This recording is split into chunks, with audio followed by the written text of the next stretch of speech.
ladies and gentlemen, Erik Weihenmayer. It was after almost 3 months on the mountain, bad weather, sickness, injury, getting pushed back by storms, that we finally made it through the icefall the 10th time. The first time it had taken 13 hours. The last trip up, it took me less than 5. I got down below that icefall for the last time, and I was so happy because I was going to live. I knew I was safe. And PV, he brings me aside, our amazing team leader, the guy who made it happen. And I think, okay, he's going to ask me to sign his baseball cap. And he says, Erik, do me a favor. Don't make Mount Everest the greatest thing you ever do. Run. You're up, good.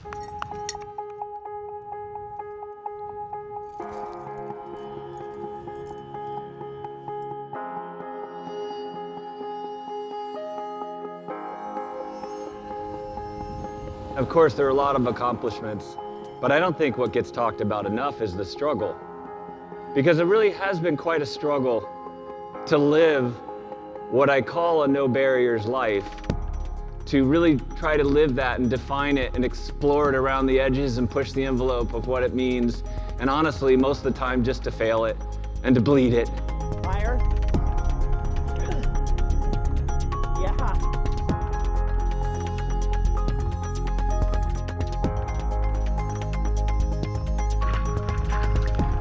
People thought you had to sea to kayak or to climb frozen waterfalls.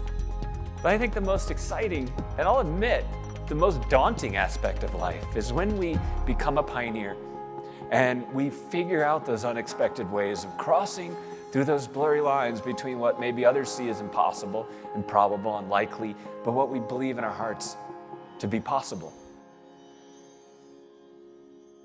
The Sherpas say, the summit of Everest is not the real summit. The real summit comes when you take those gifts that you have been given, that you've earned, and you bring them home and use them to elevate the world around you. So for me, the real summit came when I was able to come home and team up with Hugh Herr and Mark Wellman, old friends. We were so inspired by the way that each of us pushed through barriers and did it in our own unique way that we decided to rope up together, and we would begin something that we hoped someday would become a movement. We call it No Barriers. It's predicated on this idea that what's within us is stronger than what's in our way. Our mission is to help people with challenges, that's most of us in the world, to figure out new tools, new ideas, new innovations, new mindsets, to tap into the human spirit, to break through barriers and live a life of purpose. No Barriers is not just the exclusive terrain of people who can't walk or people who can't see. And it's not about extreme sports like Everest or the Grand Canyon. No Barriers lives in all of us. It's our own map and how we build it forward. It's also a declaration to the world that despite the challenges we face, we can build the team and we can build the tools to break through those barriers and live a life that we envisioned.